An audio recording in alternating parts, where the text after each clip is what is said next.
রাজ্যে পালাবদলের পর থেকে একের পর এক নেতা মমতা বন্দ্যোপাধ্যায়ের সঙ্গ ছেড়েছেন এবং বেশিরভাগের নিশানায় ছিলেন অভিষেক বন্দ্যোপাধ্যায়। তবে আজ ফের একবার অভিষেক বন্দ্যোপাধ্যায়ের পাশেই দাঁড়ালেন মমতা বন্দ্যোপাধ্যায়। তোলাবাজি করতে করতে সিপিএম কেও ছাড়িয়ে গেছে বিজেপি। আমাদের কয়েকটা লোক করে খেয়েছে আর রক্ষা কবচ দিচ্ছে বিজেপি। অভিষেকের বিরুদ্ধে 400টা মামলা, ও তো ভয় পাচ্ছে না। আর কি বললেন মমতা বন্দ্যোপাধ্যায় দেখুন। যান বিজেপি কর্মীদের জিজ্ঞেস করুন, তোলাবাজি করতে করতে সিপিএম কেও ছাড়িয়ে গেছেন আর আমাদের কয়েকটা নির্দিষ্ট লোক করে খেয়েছে আর আজকে বিজেপি তাদের রক্ষা কবচ হয়েছে।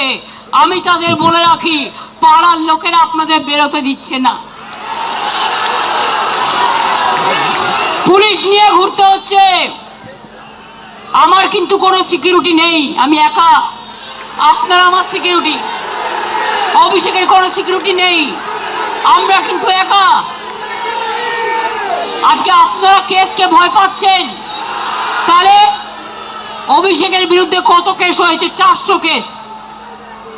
ওরা তো ভয় পাচ্ছে না, কারণ ওরা জানে এটা অসম্মান করবার, এটা ভয় দেখানোর, কোনো কেসে এভিডেন্স দিতে পারবে না। প্রথমে বলছে থানায় এসো, তারপরে বলছে একজনকে দিয়ে এফআইআর করে নাও। এতদিন তারা সাধু ছিলেন, যদি তোমার কমপ্লেন থাকে এতদিন কেন এফআইআর করনি? হঠাৎ আজকে রাতের অন্ধকারে তোমাকে এফআইআর করাতে হচ্ছে পুলিশ। ইউরোডের সভা থেকে অভিষেক বন্দ্যোপাধ্যায়কে আক্রমণ করলেন মদন মিত্র। তিনি বলেন, অভিষেক বন্দ্যোপাধ্যায় 1 ঘন্টা সময় দিয়েছিল, আমরা মমতা বন্দ্যোপাধ্যায়কে 1 মাস সময় দিচ্ছি। অভিষেক বন্দ্যোপাধ্যায়ের হাত ছাড়ুন। একটা ছোট্ট ছেলে কত কষ্ট করে রোজগার করে লিপস অ্যান্ড বাউন্সের নামে, আর সমস্ত টাকাটা দিয়ে প্লেন আর হেলিকপ্টার কিনে সেই দিয়ে গোটা পার্টিটার খরচ চালায়। সেলাম অভিষেক, আমি তোমায় সেলাম জানাই। কিন্তু যেদিন খবরের কাগজে দেখলাম অরূপ বিশ্বাস গিয়ে তালা চাবিটা মেরে দিয়েছে, সেদিন জানতে পারলাম ওই টাকাটা অভিষেকের পিতৃদেবের ছিল না, ওটা তৃণমূল কংগ্রেসের টাকা ছিল। আজকের এই 3 টুকরোর জন্য কে দায়ী?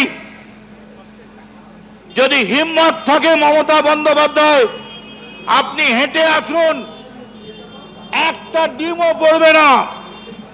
আপনি হেঁটে আসুন, আমরা আমাদের এই গলার উত্তরীয় আপনার পায়ের তলায় পেতে দেবো। খালি বলবেন হ্যাঁ আমার ভুল হয়েছিল। অভিষেক 1 ঘন্টা টাইম দিয়েছে, আপনাকে আমরা 1 মাস টাইম দিচ্ছি। আপনি অভিষেকের হাত ছেড়ে দিয়ে তৃণমূল কংগ্রেসের এই যে তৃণমূলের ছেলেরা আছে তাদের হাত ধরুন। আপনার পার্টিটা তৃণমূলের পার্টি, ওটা অভিষেকের পার্টি নয়। অভিষেক, এটা ঠিক ডায়মন্ড হারবারে চমকেছিস, এটা ঠিক হিংসেতে স্বাস্থ্য সাথীকে রুখতে গিয়ে সেবাশ্রয় করেছিস। এটা জেনে রাখ, তোর চমকানিতে সিপিএম চমকাতে পারে, তোর চমকানিতে 2টো তৃণমূলের ভালো কর্মী, গ্রামের কর্মী চমকাতে পারে, কিন্তু আজকের এই যে মহতী জনসভা, এই সভাকে চমকাবার ক্ষমতা তোর নেই। তাই এই মঞ্চ থেকে ও 1 ঘন্টা সময় দিয়েছে, আমি 2 ঘন্টা সময় দিয়ে গেলাম। 2 ঘন্টার মধ্যে তুই এসে এই জনসভায় এসে বল, আমি আমার অন্যায় স্বীকার করছি, আমার ভুল স্বীকার করছি, আমার জন্য এই গোটা পার্টিটা শেষ হয়ে গেছে, আমি আমার এই পাপ থেকে মুক্ত হতে চাই। এবিপি আনন্দ, এগিয়ে থাকে, এগিয়ে রাখে।